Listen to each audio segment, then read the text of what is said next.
Okay, so imagine with me here. So you've never been to Carowinds and you finally set up your first visit. As you're walking through the entrance, you are entranced by the giant giga coaster that's soaring over and under you as you approach the turnstiles. Instinct will tell you that you should be making a beeline for Fury 325. It looks like the best coaster in the park. Heck, you've been staring at it ever since you spotted it approaching the park driving down Interstate 77.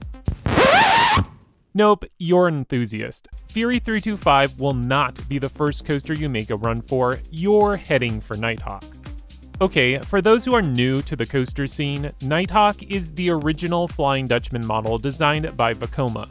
This style of roller coaster will have you lying down on your back, meaning the coaster can flip upside down to simulate the sensation of flying. The layout is pretty solid, including a horseshoe, turnaround, vertical loop, and a double corkscrew. The ride has a couple good spots of G-forces, especially during the loop. The foliage surrounding the attraction has grown in, and the body of water to fly over all add to the experience.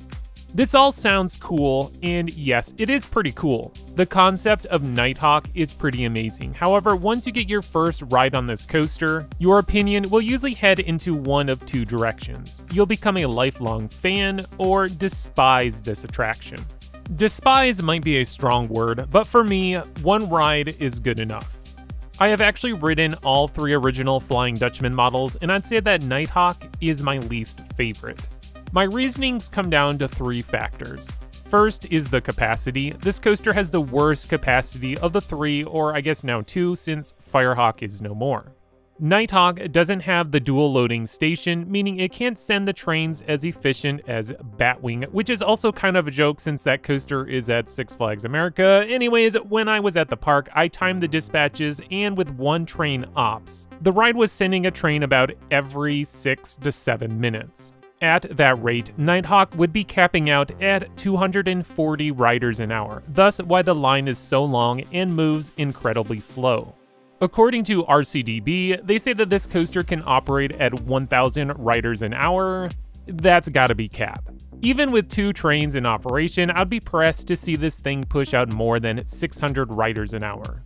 There is a reason why you head for Nighthawk first thing, to get on it before the line starts backing up. By midday, those standing in the traditional queue were in for about a 2-hour wait.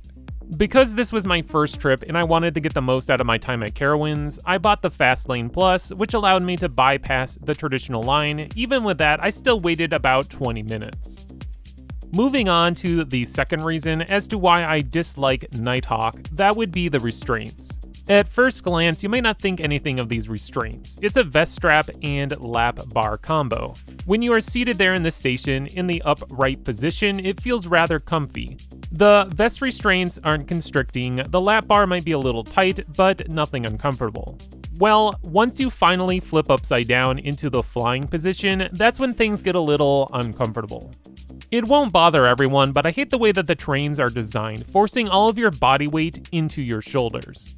I feel like during the entire ride, I'm forcing myself to stay in an upright flying position. The ride is fighting against me, forcing my head down. This issue could be related to my height, so it might not be a problem for everyone, just something to be aware of. Finally, the third reason why I dislike Nighthawk: the rattle.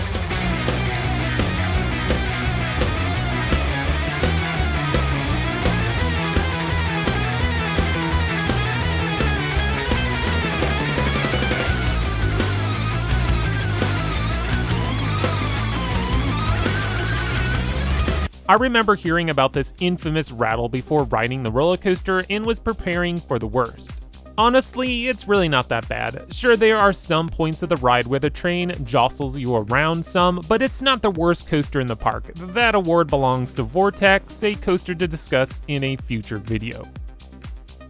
Not only does this coaster have a rattle, it's somewhat bumpy. It's never jarring, but it was surprising to me since Firehawk, the defunct Flying Dutchman that was at Kings Island, was butter smooth. The worst part of the bumpiness and rattle peaks during the double corkscrew, but again, it's really not that bad. Each one of these three issues aren't ride-breaking faults, but when lumped together, I think you can understand why I'd rather just skip this coaster altogether on future visits. So, is Nighthawk a bad coaster? I think it depends. For those who are a fan of unique roller coasters will get a kick out of this attraction. The flying aspect is neat of course, but it just doesn't match the superior quality of the flying coaster by B&M. The layout is fun and forceful, but if any of these 3 issues I brought up seem bothersome to you, then Nighthawk will not sit high in your rankings. As it lies, Nighthawk is my 5th favorite roller coaster at Carowinds. However, that really isn't saying much because, well, once you go beyond those top 4 coasters at the park, the quality really takes a nosedive. Regardless though, Nighthawk isn't a bad roller coaster. There are attractions, including others at Carowinds, that are way worse than this Flying Dutchman. Well, that's going to do it for today's bad coaster review. Do you have a bad roller coaster that you would like me to review? Tell me all about it in the comments below. For those who are looking for more coaster content, make sure to go check out my Instagram account. I post reels on a regular basis, so enjoy. Did you like today's video? Well, if you did, please click that like button and subscribe. That way you continue to get more great content brought to you by Extreme Thrills.